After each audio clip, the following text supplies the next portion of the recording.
이 시기에는 가톨릭과 개신교가 나름 종교적으로 강한 신념을 가지고 충돌하였는데, 이 시기에 있었던 30년 전쟁은 유럽이 경험한 전쟁 중 처절한 종교 전쟁으로 기억되고 있습니다. 30년 전쟁은 베스트팔리아 평화 조약으로 막을 내렸는데, 이 평화 조약은 가톨릭, 루터교, 개혁교회에게만 해당되는 것이기는 했지만 종교의 자유를 보장하는 것이었습니다. 프랑스는 루이 13세 때 유명한 추기경이자 사제인 리셜리에가 개신교를 인정하는 정책을 펼쳤는데, 그것은 개신교가 프랑스의 적들을 약화시켰기 때문입니다. 그런데 루이 14세는 개신교를 금하는 폰텐블루 칙령으로 개신교에 대한 관용을 마감했는데, 당시 많은 수의 위그노 교도들은 신앙을 버리기보다는 나라를 버리기로 결심하였습니다. 이들의 이탈은 이후 프랑스의 경제에 영향을 주기도 하였습니다. 이때 남아있는 개신교는 광야교회라고 불렸습니다.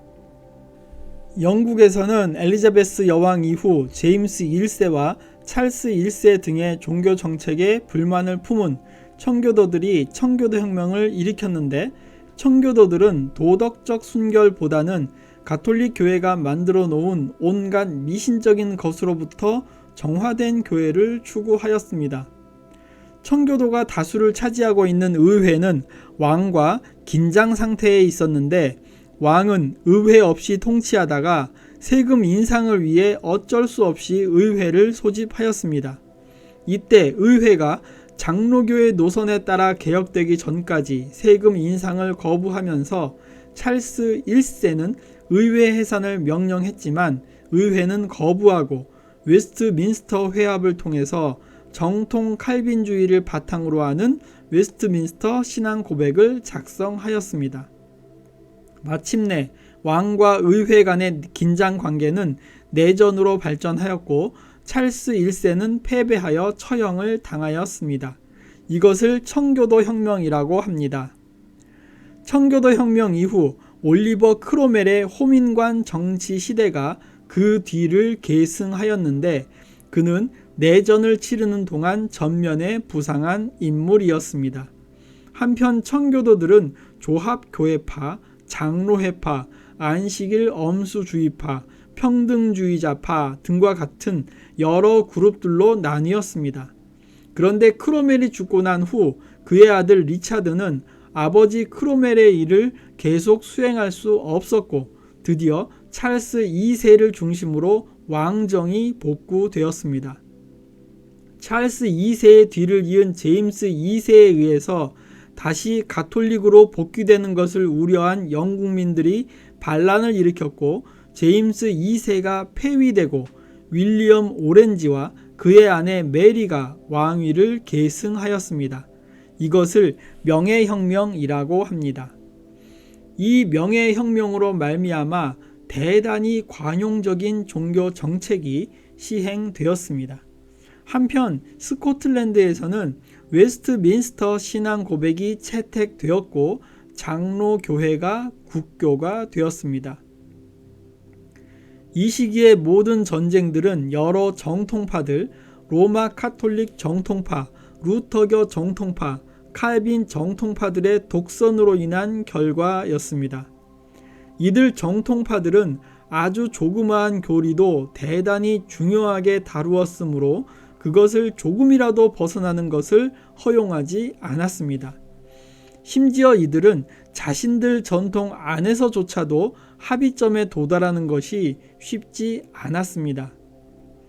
가톨릭 교회들 사이에서 벌어진 논쟁들은 점증하는 교황의 권력에 대항하는 갈리아주의, 교회의 권한을 강조하는 페브로니우스주의, 공의회를 바탕으로 한 교황권을 강조한 조셉주의 등의 교황의 권위와 관련된 논쟁들이 있었습니다. 그리고 구원에 있어서 은총과 인간 참여 사이의 관계에 대한 것으로 어거스틴의 값없이 주는 은혜와 예정된 교리들 중에 급진적인 요소를 소생시키려고 한 얀센주의와 하나님 앞에서 완전히 수동적인 자세로 헌신을 주장하는 정적주의 등이 있었습니다. 이들은 모두 가톨릭 성직자단에 의해서 정죄당했습니다. 루터가 죽자 곧바로 멜랑히톤의 추종자들과 엄격한 루터주의자들 사이에 격렬한 논쟁이 일어났는데 이들은 교리의 모든 세부 사항까지도 정의하려고 하였으며 화해를 위해 다른 종교적 전통을 고려하는 시도조차 거부하였습니다. 칼빈의 개혁교회의 정통 결의는 예정과 은총에 관심을 집중하였습니다. 이 두 교리는 도르트 회의와 웨스트민스터 회합으로 정리가 되었는데 도르트 회의는 알미니우스주의를 정죄하였습니다. 알미니우스주의는 매우 엄격한 칼빈주의자들에 의하면 구원의 질서에 있어서 신자들에게 능동적인 참여를 너무나 많이 허락함으로써 하나님의 주권적 은총의 교리를 파괴하였다는 것이었습니다. 한편 웨스트민스터 회합은 웨스트민스터 신앙 고백을 선포했습니다. 이후 칼빈 정통주의는 도르트 회의나 웨스트민스터의 가르침을 수용하지 않는 사람들을 이단으로 정죄하고 진정한 개혁교회의 대열에서 추방하였습니다. 이렇게 엄격한 정통주의와 그로 인한 부정적인 결과들에 대한 반작용으로 합리주의가 성장하였습니다. 합리주의는 데카르트에 의해 시작되었다고 말할 수 있는데 유럽 대륙에서는 스피노자와 라이프니츠가 합리주의 운동을 발전시켰고 대영 제국에서는 로크의 경험주의, 이신론 형태를 띄었습니다.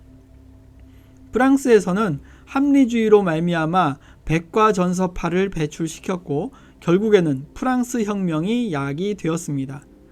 이 시대의 마렵에 휴움과 칸트의 비평으로 인하여 이성의 존재가 부각되었습니다. 한편 경험의 중요성과 정통 교리에 대한 복종을 강조하는 일련의 입장들이 나타났는데 영국의 국교회에서 감리교가 취한 바와 같이 루터파 경건주의와 모라비안 파들이 이러한 입장을 취하였습니다. 루터파 경건주의의 지도자들로는 필립 야콥 스페너와 아우구스트 헤르만 프랭크가 있었는데 이들은 소그룹과 영적 훈련을 통해서 이룩된 개인적 경건의 각성을 요구했습니다. 이들은 정통 루터주의자들로부터 공격을 받았지만 정통주의가 무시했던 기독교인의 책임과 헌신의 측면을 다룬 선교에서 가장 잘 나타났습니다. 덕분에 해외에 세워진 교회들은 경건주의의 가르침들을 모교회보다 더 많이 반영시키기도 하였습니다. 모라비안들은 원래 진젠도르프 백작의 영지에 정착한 모라비아 출신의 피난민 집단이었는데 그들은 진젠도르프의 살아있는 신앙에 영향을 받았고 그리하여 그들은 헌신적인 삶과 선교적 열정을 강력히 강조하는 집단으로 알려지게 되었습니다. 존 웨슬리와 그의 동생 찰스가 창립한 감리교파는 원래 영국 국교회 안에서 일어난 운동이었습니다. 그들은 이후 영국 국교회와 갈라섰고 하나의 독립교회가 되었습니다. 이 감리교파는 대개 산업혁명의 후유증에 시달리던 대중 사이에서 성장하였으며 이후 아메리카 대륙으로 확산되어 갔습니다. 어떤 단체들은 더 이상 교회나 믿음의 공동체가 아닌 내적이고 개인적인 생활 영역에서 영적인 선택을 하고 하나님을 찾기 시작했습니다. 야콥 베메는 만일 우리에게 성령이 계시다면 어떤 물리적인 수단도 필요하지 않으며 심지어는 성경조차 필요하지 않다고 주장했으며 조지 폭스는 내적인 빛에 대하여 가르쳤는데 그는 그것을 교회의 권위와 비교하였습니다. 그의 추종자들을 퀘이커 교도라고 합니다. 베메나 폭스와는 대조적으로 임마누엘 스웨덴버그는 고등교육을 받은 사람으로 자신이 받았다고 주장하는 계시들은 과학적 지식이나 탐구의 해답이요 절정이라고 확신했습니다. 한편 영국의 청교도들은 신앙의 자유를 확보하고 자신들이 복음의 필수라고 믿는 원리들로 사회를 건설하려는 희망으로 신대륙으로 건너갔습니다. 그들로 인해서 뉴 잉글랜드라는 영국의 식민지가 탄생하게 되었습니다. 이 시기에 북아메리카에 세워진 13개의 식민지는 나중에 미국을 탄생시키는 모태가 되었습니다. 이 식민지는 종교적인 이유로 신세계를 찾아 이주한 사람들이 많이 있었습니다. 18세기에 신대륙에서는 대각성 운동이 일어났습니다.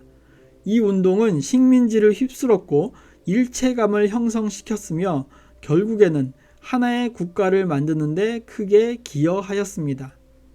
이러한 각성 운동에서 가장 두드러진 인물로는 칼빈주의 신학자 조나단 에드워즈가 있습니다.